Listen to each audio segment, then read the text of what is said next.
이번 주제는 예측대로 위기로 치닫는 텐진시, 그리고 텐진 물산 집단의 디폴트입니다.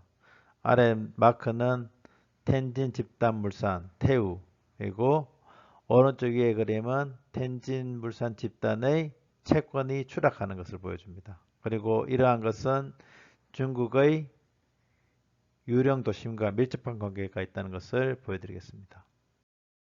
2009년 12월 11일자 방송에서 텐진시 유령 도심과 저장성 항저우의 가짜 파리, 이와 같은 중국의 유령 도시와 은행의 뱅크런 사태가 어떤 관계가 있을지에 대해서 자세히 다루었습니다.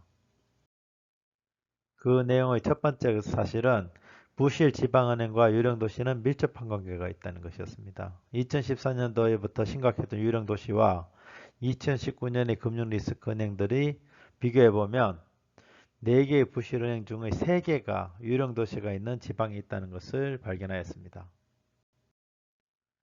그리고 그 방송에서 두 가지의 예측을 하였습니다. 첫 번째는 후베이성, 장수성, 윈난성이 위기에 빠질 확률이 극히 높다 하는 것이었고, 두 번째는 유령 도심으로 유명한 텐진시도 극히 위험한 상황에 놓여 있다는 것이었습니다. 그런데 예측대로 위기에 빠지고 있는 텐진시 뉴스가 떴습니다. 아래의 뉴스와 같이 텐진 물산 집단이 디폴트를 선언하였습니다. 해당 뉴스를 간단하게 보겠습니다. 또 하나 변화된 점이 있습니다. 중국 정부가 대형 국유기업인 텐진물산 집단이 발행한 12억 5천 달러어치의 달러채에 대해 투자자들에게 최대 64%의 손실을 감수하라고 얘기했습니다. 이자의 대폭 하향 조정과 상한기일 연기도 불가피하다고 밝혔습니다.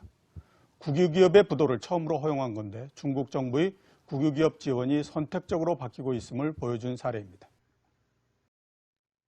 이 뉴스를 통해서 알 수 있는 것은 중국의 회사채 투자에서 대규모 손실이 발생할 수 있다는 것입니다. 즉, 중국 회사들이 부도 처리될 확률이 매우 높아졌다는 것입니다. 이 말은 현재 많은 중국 회사들이 매우 위험한 상황에 놓여 있다는 것을 의미합니다. 그러면 텐진이 왜 위험해졌을까요? 텐진의 비나이 신구의 현황을 한번 보겠습니다. Call it the new New York, a Manhattan-like project that's springing up from former marshland in the Binhai-New area of Tianjin. New York's world-renowned Juilliard School is setting up here, and the Rose Rock Group, of Rockefeller family fame, plans to build a tower too. Looks like a thriving metropolis, right? Well, many of these skyscrapers sit empty, whistling in the wind. You know what the spooky thing about wandering around a city that's been built from the ground up? You can't tell whether it's just been completed or whether this is post-apocalypse. There's nobody here. You have to imagine this being a busy crosswalk in the middle of Manhattan, but there's nobody here. It's quiet. 텐진시 비나이 신구의 중심가는 텅 비어 있습니다. 이러한 유령 도심을 건설하기 위해서 텐진시는 막대한 빚을 지고 있습니다. 문제는 텐진시 소속의 국영 기업들도 똑같이 막대한 빚을 지게 되었습니다. 텐진시의 빚의 규모를 한번 보겠습니다.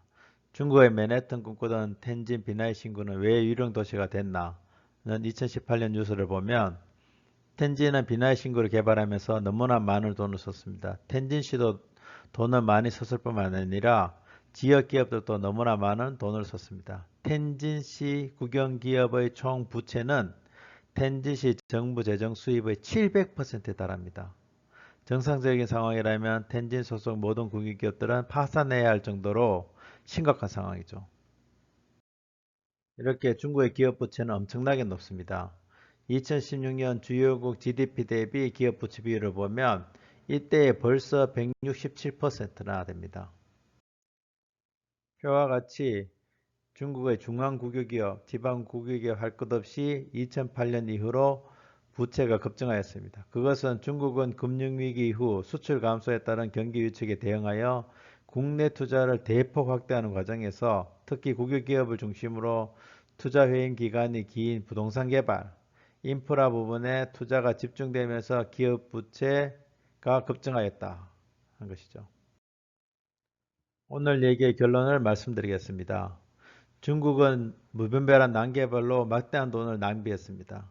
대표적인 예가 바로 유령도시, 유령도심이죠. 이러한 개발에 동원되었던 중국 국영기업들의 부채는 상상 초월입니다. 현재 GDP 대비 167%의 기업 부채가 발생하였습니다. 이러한 기업 부채의 버블이 터지기 시작하고 있습니다. 중국 텐진 물산 집단의 파산은 겨우 시작에 불과하다는 것이죠.